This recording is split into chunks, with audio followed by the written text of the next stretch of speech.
DraftScience video. I think I'll eventually get to playing some of this.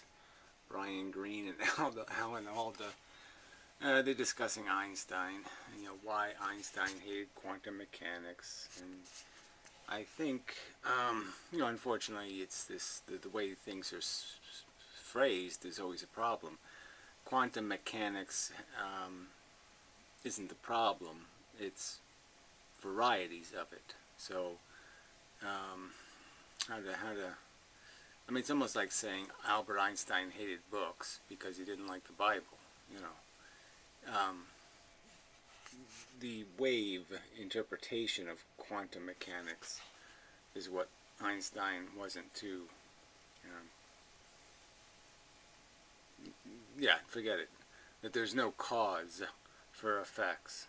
The idea that the probabilities are somehow truly randomized, which doesn't make much sense, but the idea that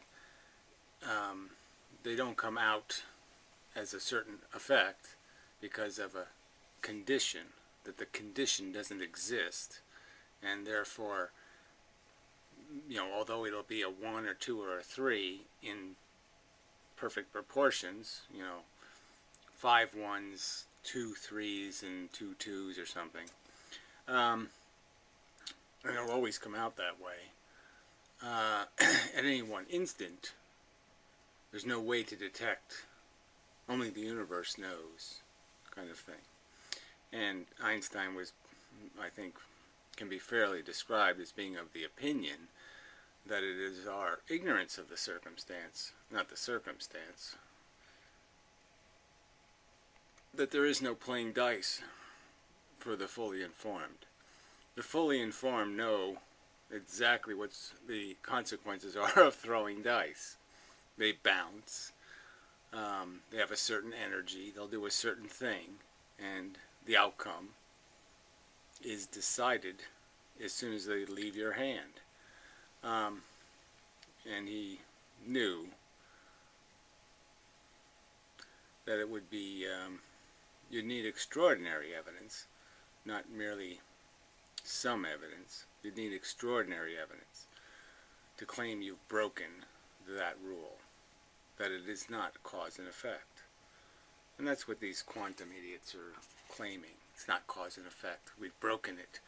It doesn't exist. Quantum says so. So anyway, so the idea of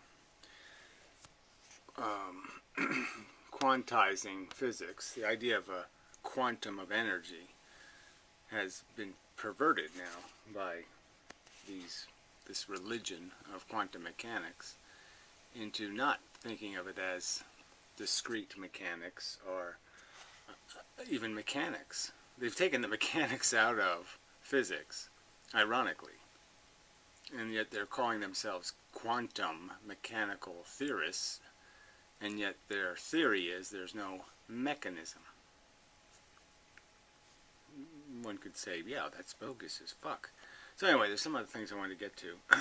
I was watching some other, that Tyson guy, whatever, they were all talking about string theory, and getting into, the quantum affecting the galaxies in the universe and all, just nonsense. But anyway, the questions about this balance issue, the origins of matter, and what the consequence is in terms of what's the entropy, what's the state.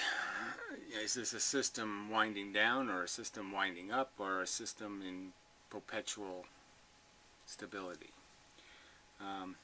Einstein invented the cosmological constant as a way of stabilizing a universe he didn't like expanding. But that's math tricks, playing with things that don't exist, like space. So it's something like the last video where the guy's talking about E equals mc squared, and then he starts talking about external forces that really aren't applicable to what something's, an atom's energy is. An atom's energy is not made of external forces. It's made of what constituents it has. And, you know, that's the E equals mc squared part. The bits inside the atom have their own energy. And what's happening external to them can express itself, but its expression is going to be kind of irrelevant. It's energy in, energy out. It's the matter just gets in the way of energy, that force that had to come from someplace. And unless you're burning the matter itself. So, I mean, I'd argue when you're falling by gravity, it's irrelevant to the Earth. And the only thing relevant to the Earth is it's gaining quanta. You possess them. You're a pile of matter, and it will absorb you, and that will have an impact. But the gravity itself has doesn't give energy, doesn't give mass. All right. So anyway, I was thinking about the universe thing. So we're back to this picture again, and so matter would be this consolidation.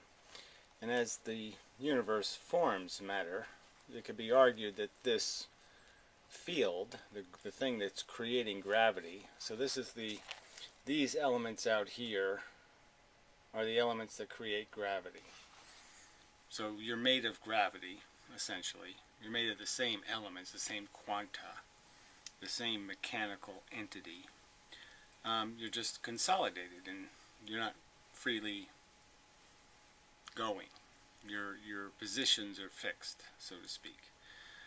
And as more matter is created, as more matter consolidates or becomes relational, trapped in orbits. So again, we'll just do this simple idea of one. You know, this is it. That's all that's really happening, is the force external keeps things in a trap, but they're not really things trapped. They're just positions that are likely to remain this configuration.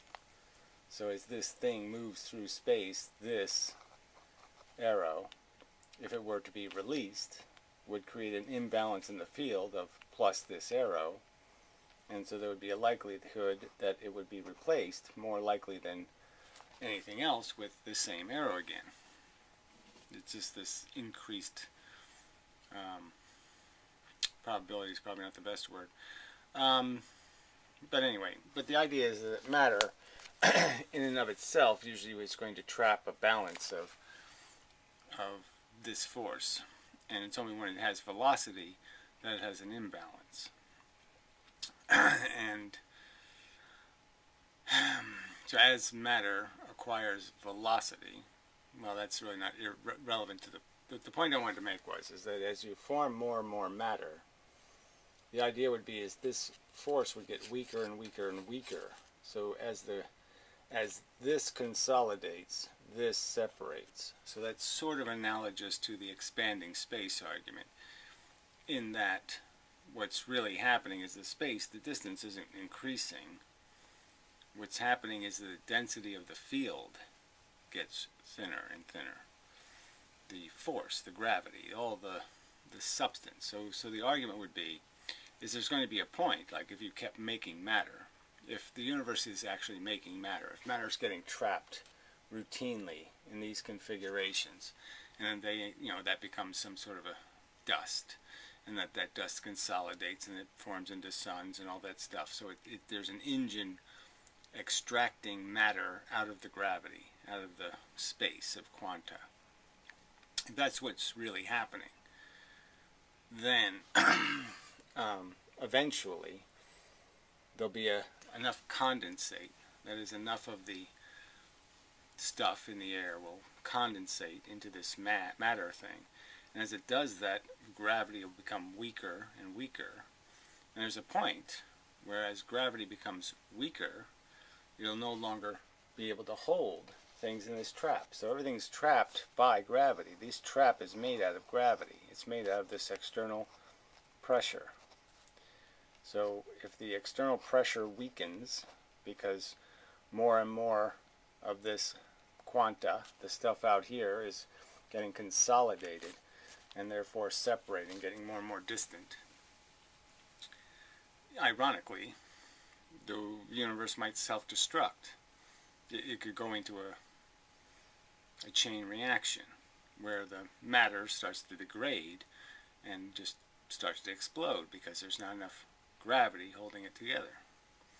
And so it's sort of an interesting conservation principle where the system can't go in that direction. It can't just keep making matter without it expanding again, exploding back into a dense field that condensates again. And so that could be part of this cycle. So the other thing I want to talk about was redshift. That comes up in a lot of these things as proof of something. And the complexity of that is that they think that what's causing redshift is space expanding. So there's two things separated by a distance. And their argument is this expanding space creates a kind of velocity where the two things now are a further distance apart, even though they didn't move there, they got there. And by getting there, the light traveling from one or the other has been distorted by the expansion of the space, and therefore the frequency has been made larger, expanded, the distance between what I would argue are the quanta. So again, this is where it gets into it really depends on your model, how you're going to perceive this. And I'm saying their model of light is wrong. Light isn't electromagnetic waves, it isn't stuff without a form. It's merely, the only wave function is the frequency, and all it is these little arrows, these little bits of direction, and they're separated by a distance. So these would be quanta. They would be these little bits, and this distance is what we would call a photon, because it has a frequency within the range. Light photon would be whatever, 400 to 800 nanometers, this distance. And as it gets wider, it turns into like radio waves or microwaves, and then it gets narrower. It turns into X-rays and cosmic rays and all that kind of stuff. So this is a way of understanding what redshift, all that redshift would be, is that if you had something that's emitting, okay, the emitter of these photon, this pattern, that the emitter emits more quickly or more slowly would be, more quickly would be blue shift, more slowly would be red shift. And so I would argue that it's sort of fundamental. If you don't understand photons this way, I don't think you can really understand that the shift has to happen at the source. That it can't happen as the light's moving. Because then, in a sense, you're going to get in trouble with the speed of light. And so if space is expanding, then you'd have to argue that light couldn't even get here. That we're being deceived by how far away something is. Because there's no way the light could travel here if the space is expanding at a significant rate. Then instead of taking a billion years to get here, the light would take 7 billion. Something like that. Well, anyway. So I see it as having lots of paradoxical problems in saying that somehow you can expand space and distort light. I don't think that's possible as it's traveling. Alright, so it creates all kinds of problems anyway. The whole expanding space argument doesn't really work because we have empty space inside of us. And if the universe is expanding, then we're expanding. And if we were expanding at the same rate as the universe is expanding, the space inside of us, then we wouldn't be able to detect any expansion, because we would be increasing in size. And so everything would be proportionally the same, because everything else would be increasing in size proportionally. So you wouldn't be able to detect this increase. So by their theory, there can't be any empty space inside mass, and that somehow is obeying a different rule than the masses in the universe. And I don't think that's true. Alright. So, here's the trick with redshift. So, as I was saying with the emitter, it's just emitting this frequency. So as pointed out, if this thing has velocity, the thing that's emitting light, and let's say the velocity is in that direction away from where it's emitting, the direction it's emitting, then you could understand that as it moves that way, the distance it could be emitting, white light, but unfortunately it's laying down the photons because it's moving. They get separated by a greater distance. So instead of the distance being this distance, the distance is this distance, and that creates the redshift. Okay? So the movement itself creates a redshift. But the other issue is that as I've pointed out or argued, that time dilation is also taking place inside the atoms, so that the electrons are spinning slower and rotating around the atoms slower. That both of those processes are retarded, are contracted, dilated in time, cooled, I don't know, but slowed down is the right word. To do the movement, you have to stop doing the movement you were doing to go in a direction, because it only has one speed. The quanta can only move the speed of light. They have no other speed. So you can't adjust for anything with a change in speed. So if you're dancing as fast as the speed of light allows you to dance. And if I have you move, I have to change the dance. The dance has to change if you're going to move in a direction. So the emitters are spinning slower. And I think logically, we could sort of understand that's what's creating the photon, is some element of this rotation of the electron. And as it rotates, it emits the photon at a certain position. And then it rotates around and it emits the photon again at that position, the quanta. So these are quanta. It emits a quanta. And again, when you have a separation between two, that's what we call a photon. But a photon is really made out of at least two quanta. But like 3 quanta would still be either called one photon or 2 photons, or perhaps even 3 photons, because it'll be made out of 3 elements. But we can't measure those kinds of differences. But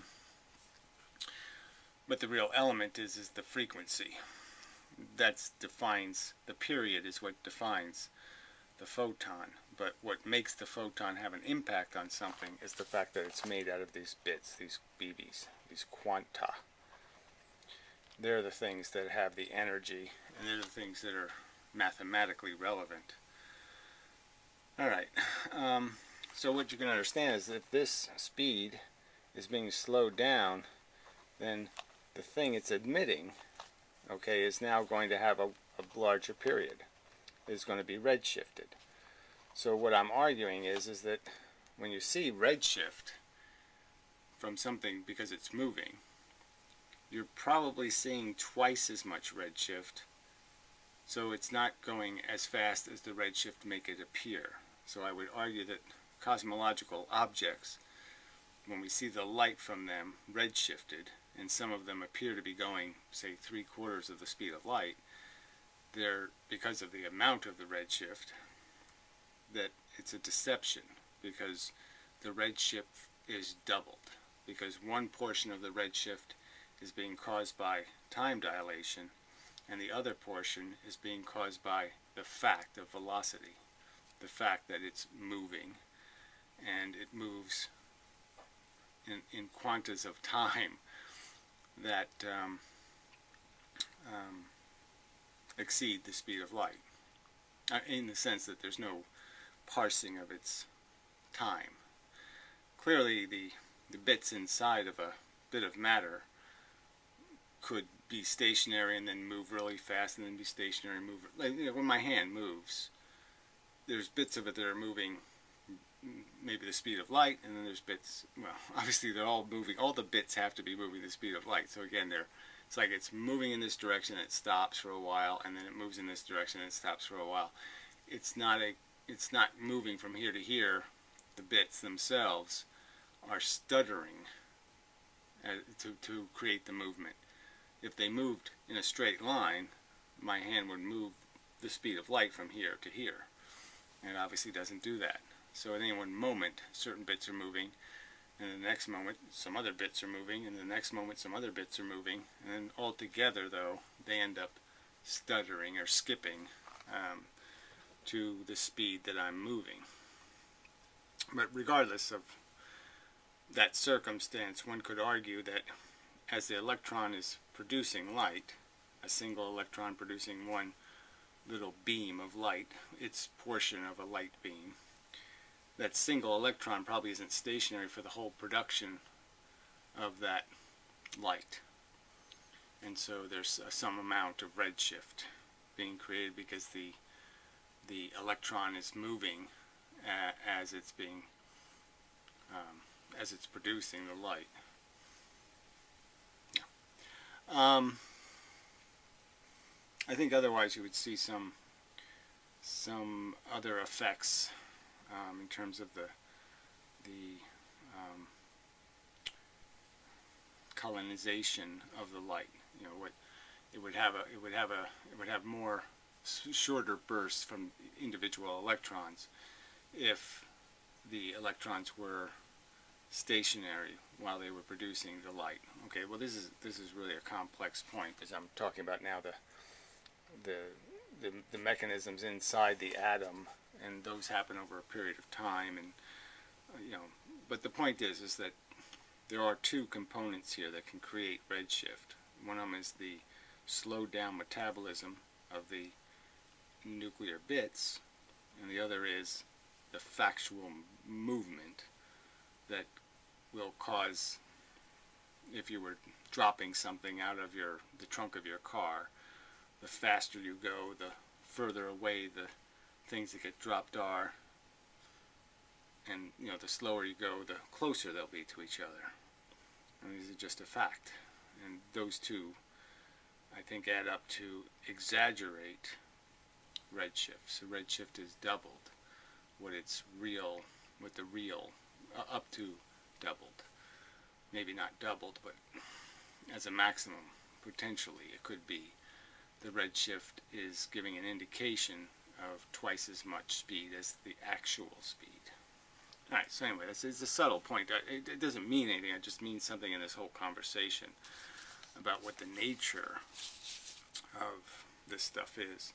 So the other thing I wanted to just, I don't know if I really wanted to, kind of made a mess of this piece of paper. I just kind of wanted to get to the idea that, you know, the migration of force, you know, as directionality, because, you know, it's kind of funny that you know, it's all sort of stuck with this directionality thing, but like a laser beam, you say, well, look, all the little arrows are going this way out of the laser, but the energy is coming in this way and, you know, different ways. And so how does it convert that directionality? How does it take electricity in that's going, you know, the photons, the energy inside the wire is moving this way, say, and then the light coming out of the laser is going exactly a 90-degree angle to that, or some other angle to that. How is that possible? And that's part of the conversion. The idea that what's really getting emitted is the field. And so these are just exaggerations in the field. And you have to kind of understand that light, although it seems very intense to us, is it's a very weak kind of gravity. I mean, it's only a tiny fraction of the amount of stuff going.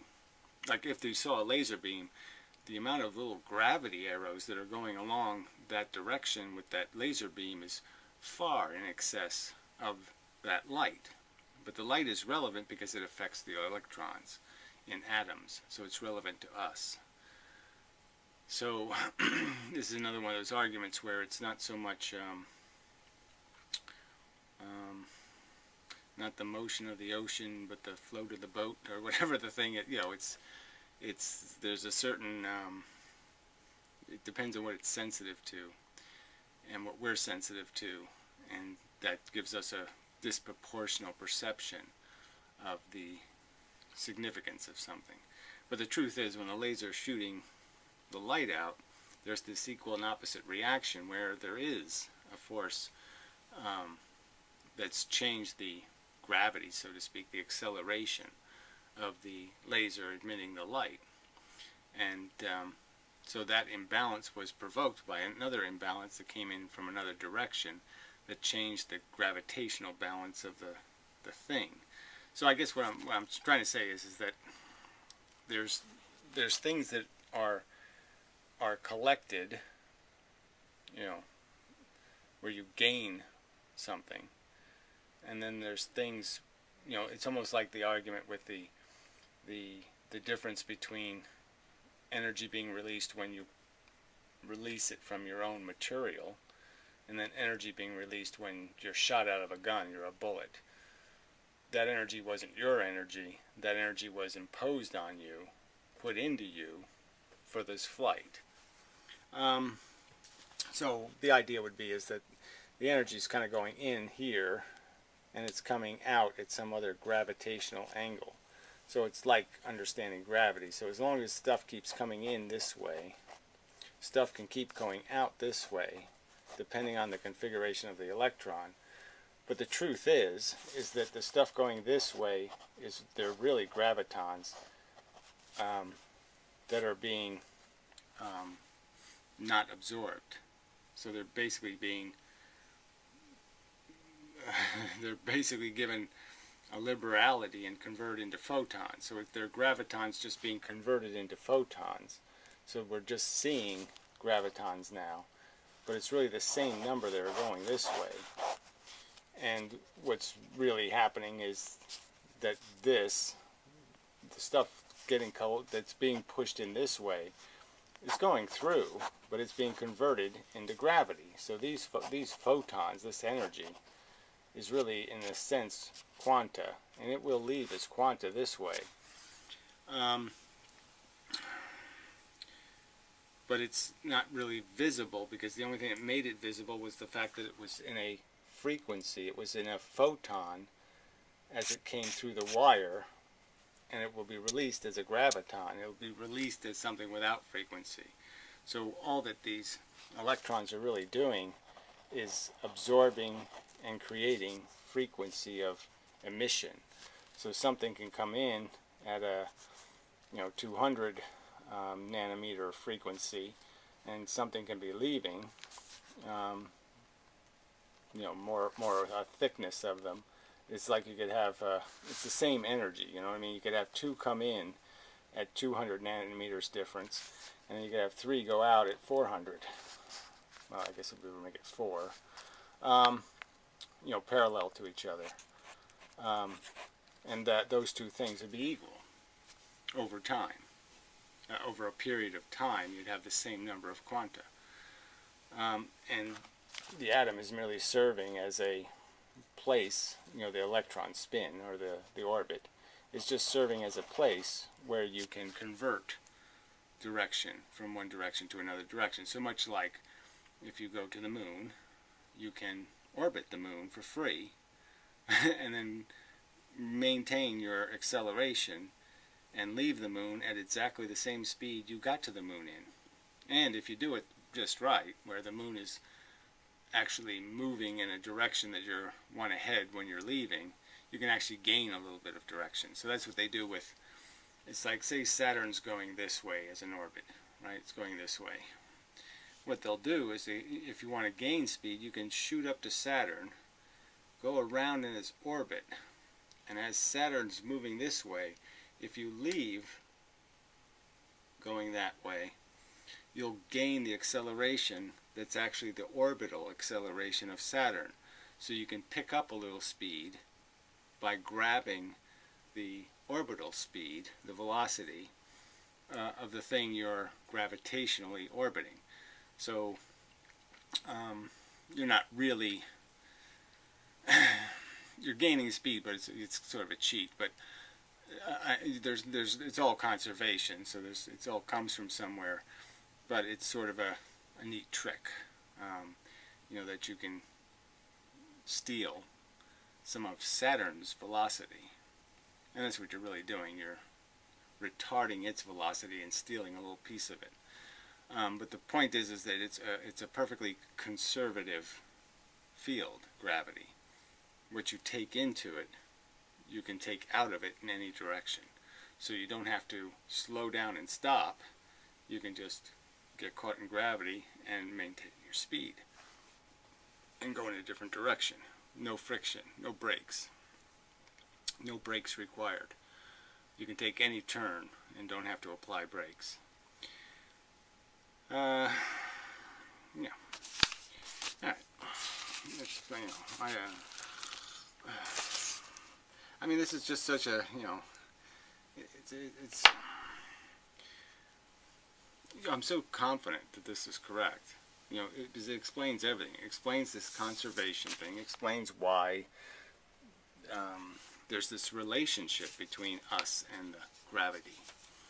And quantizing, turning it all into these little BBs, it all adds up then. It all has to add up.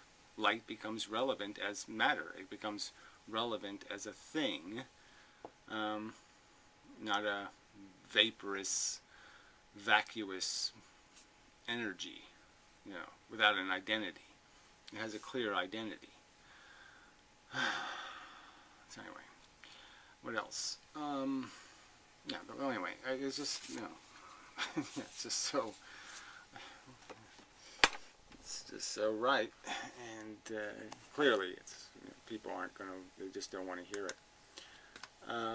So anyway, especially these kind of people. Minutes. Brian Greene and I having a little conversation mostly about the science behind what was happening in his life and all these moments. The world, here's Brian Greene. Come on. Yeah. So what's happening in science, it wasn't really about what was happening in science. It was about what people were conjecturing based on really thin evidence. The two-slit experiment, for example.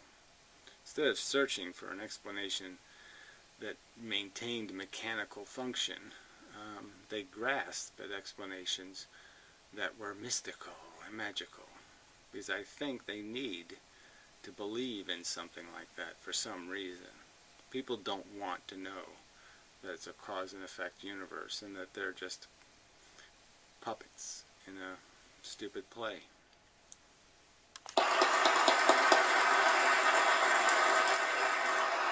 Yeah, let's... All right, I've never liked Alan Alda, just personality thing. Don't like him. And I hate Brian Greene. Just can't stand this guy.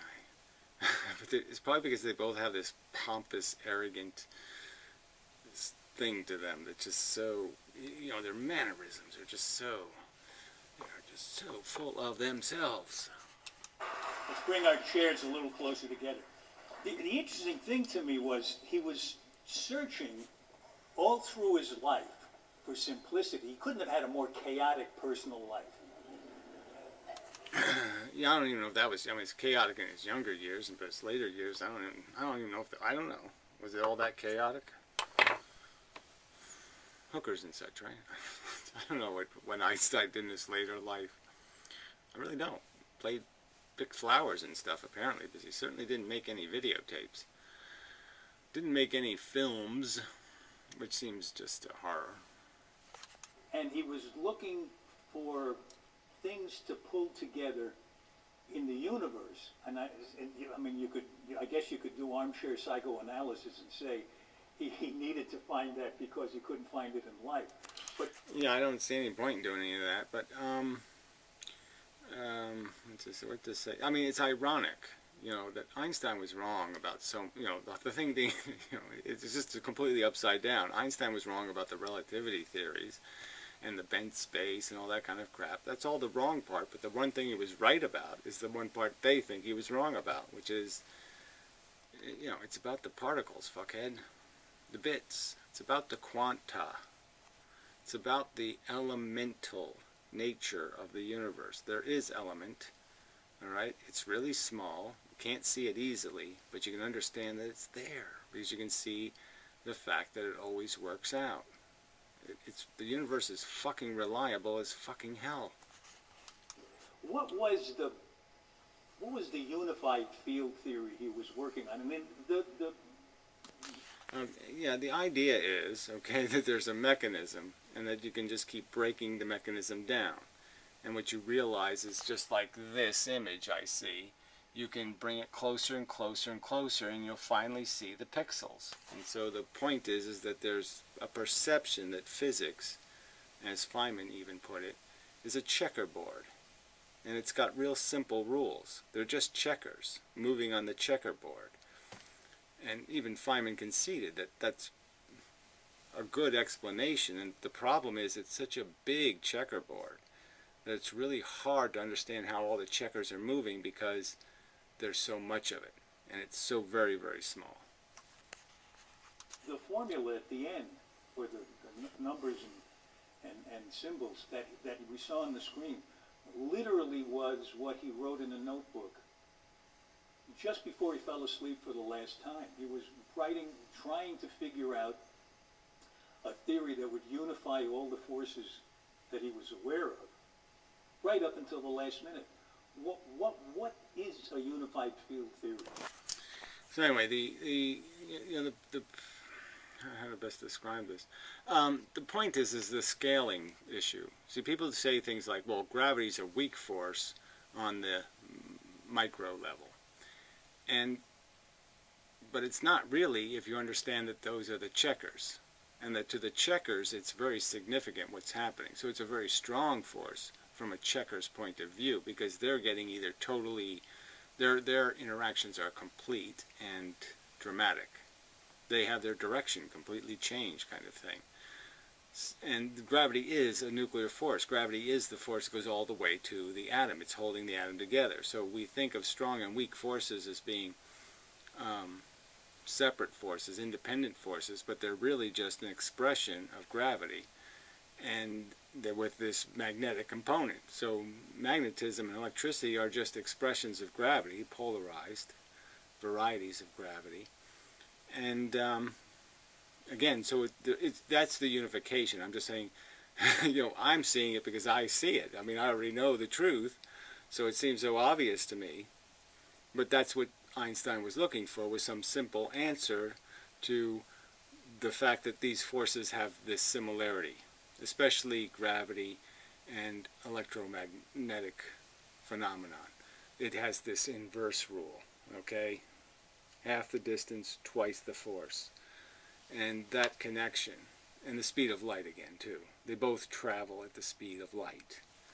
These are significant similarities that imply that maybe these are the same things.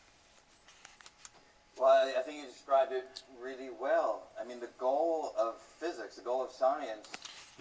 Well, anyway, I mean, I don't want to just keep, you know, ridiculing each point, but what did he describe? He didn't describe anything. I mean, I just described something, but Alan Alda didn't describe anything. Is to find the deep patterns in nature, and the deepest... Okay, so the deep patterns in nature. No, it's not what Einstein was looking for. He wasn't looking for a pattern. He was looking for a mechanism, quantum mechanics. He was looking for the mechanical common mechanism, the pendulum swing, the thing.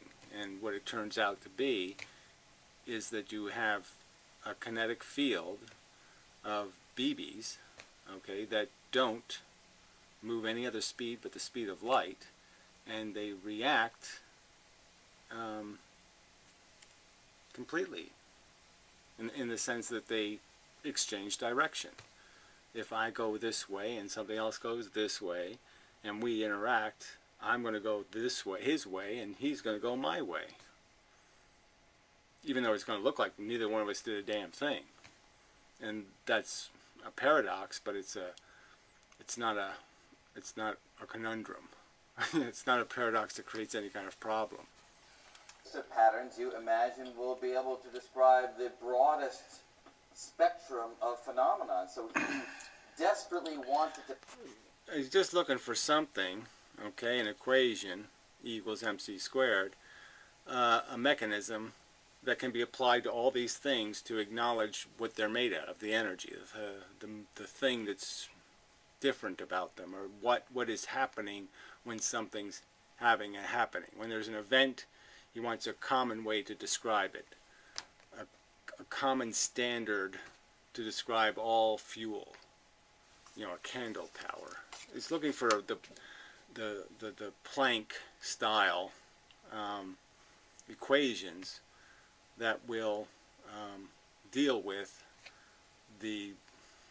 what was perceived, well, Einstein broke time, but you know, that up, down, forward, back, left, right, it has a consistency, and there's these rules about the conservation of it. If you go left, something went right. Find a single framework that would put gravity, the force of gravity that he understood well from the general theory of relativity. Okay, so he understood well from the general theory of relativity. Well, I'm arguing he doesn't understand gravity as anything. He didn't even understand what a photon was, and 2 years before he died, he lamented in writing that after 50 years or whatever of contemplating photons, he hasn't advanced his perception at all. He still is clueless as to what is the nature of this thing. Meld that with the other force that he was well aware of, which was the electromagnetic force. So the goal was to put those two forces together. Well, like I said, it's not really putting them together. It was to understand that they're made out of the same mechanism. And like I said, the key fact is they migrate through space at the same speed, and that they are straight line vector. You can perceive them that. See, Einstein didn't understand the straight line vector thing, but I think he certainly understood that gravity doesn't go around corners. And showed that they're basically the same thing, described by the same mathematical structure. So at that time, were they the two forces that he was aware of, gravity and the electromagnetic? So that means gravity and light and all the other That's right. Electricity, magnetism, light, gravity, wanted to put it all together. Now, the thing is... I don't think Einstein would have minded applying gravity to what's holding the standard model back then, which is just this atom with an electron. And I think he would have said some modification of gravity is holding the electron in the atom. But, you know, whether you call it a strong force or weak force, he wanted a way of accounting for what would have to be, from our perspective, a very strong force to hold this very fast thing, very dense compared to its distance from the nucleus and all this kind of stuff. Some way to account for that. But the way you account for it is you understand that things aren't getting pulled, they're getting pushed. Even at that time, he didn't pay that much attention to it. It was becoming known that there were... You're knocked from the external world. The universe out there, you can sort of understand, is much bigger than the universe in here. The amount of quanta out there is much bigger than the amount of quanta in here. In here can't do much to control the outs. The interior thing, the nucleus thing, is smaller and weaker than the thing on the outside, and so it's the external mechanism that's applying the pressure. Other forces. So there's the nuclear force, the strong nuclear force that holds atoms together. Some of that happened during his lifetime, right? Yeah. Did that bother him? Did he think, oh, I got more forces I have to put together? You would think so, but no. But you know, I think the general belief, and we have to check with.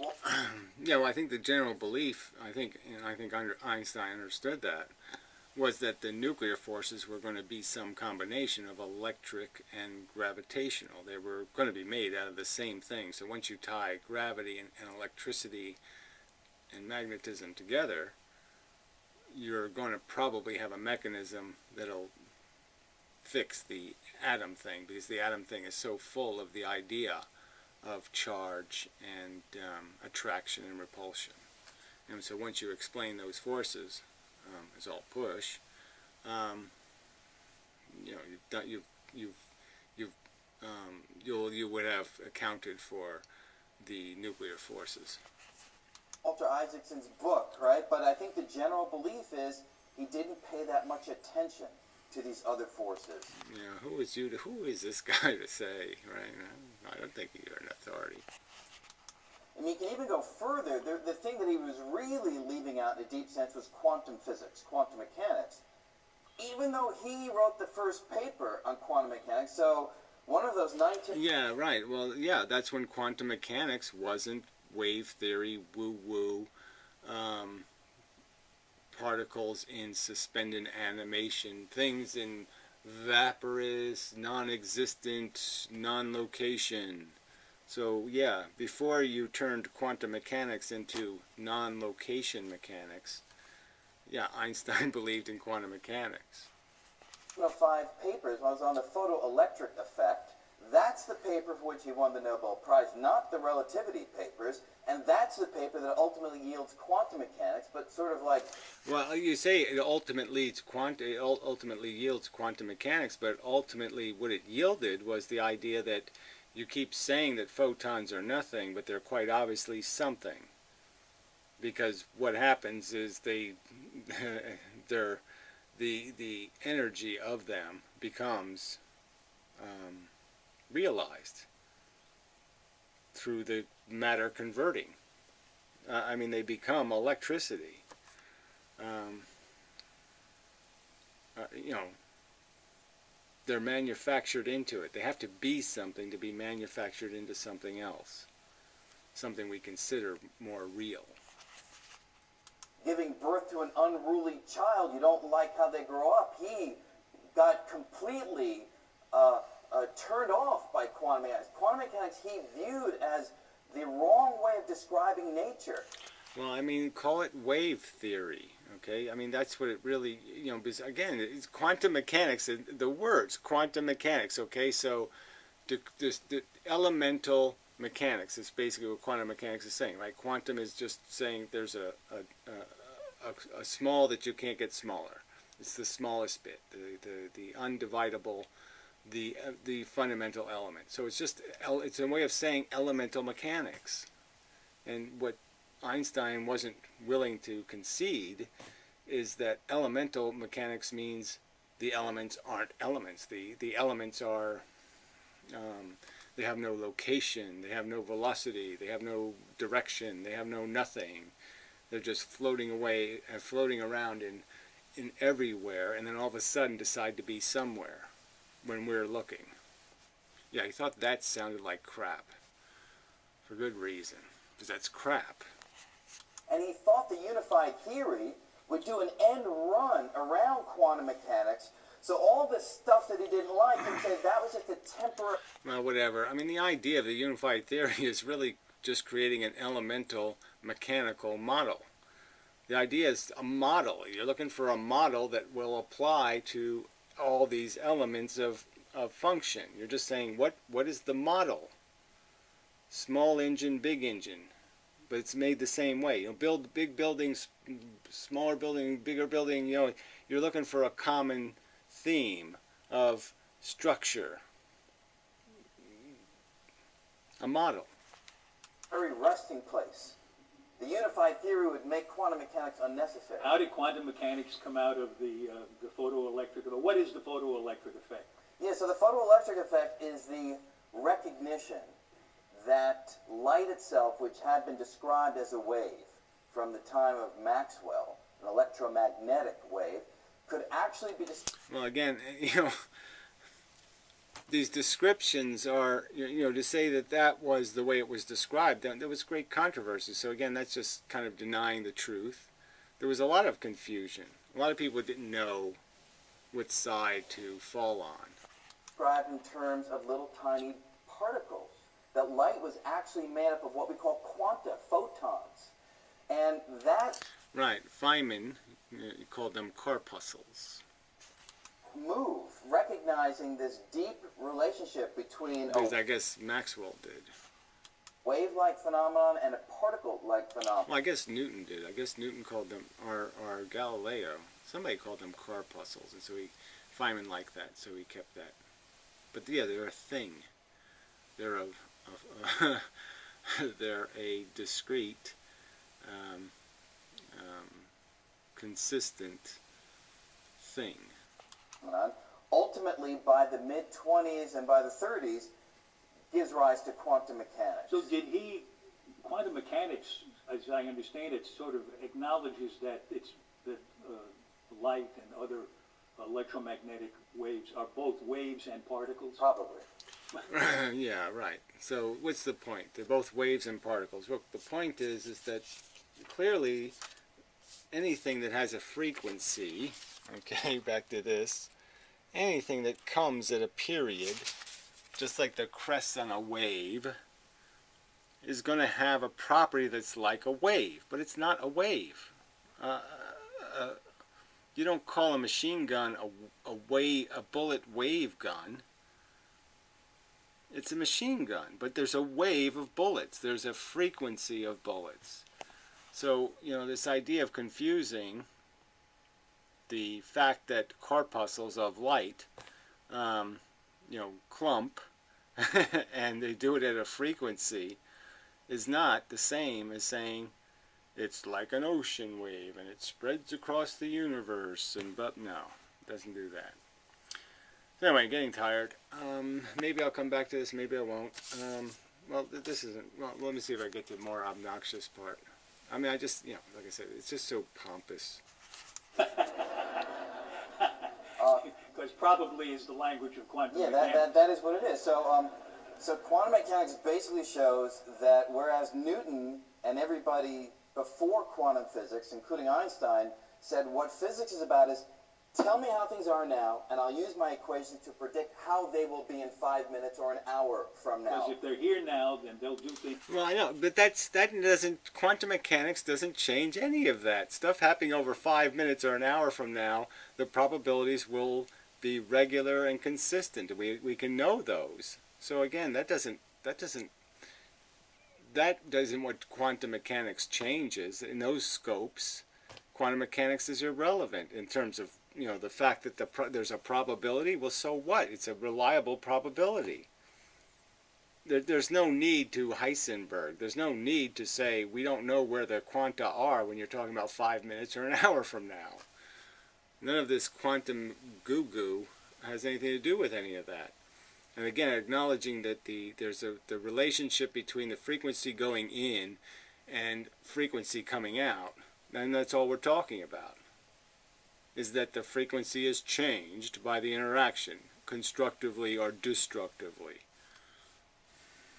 And that'll happen, and then you can know exactly where it'll be later. That's right, and quantum mechanics comes along and says that's the wrong way of thinking about things.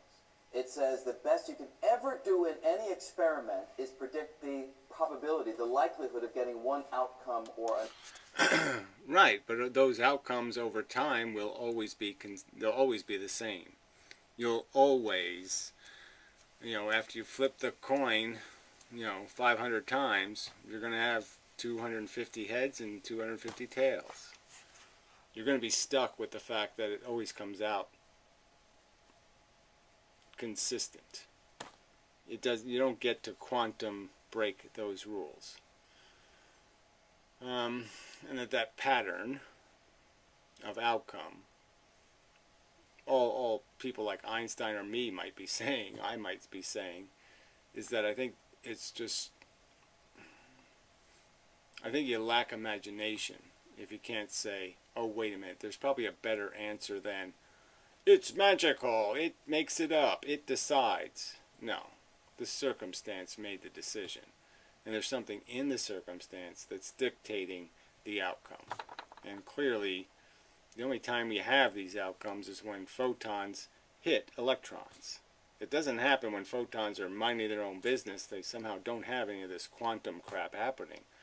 It only happens when they're interacting with matter and more specifically electrons. Alright, anyway, enough. So, till next time and such, so forth and whatnot. Yeah.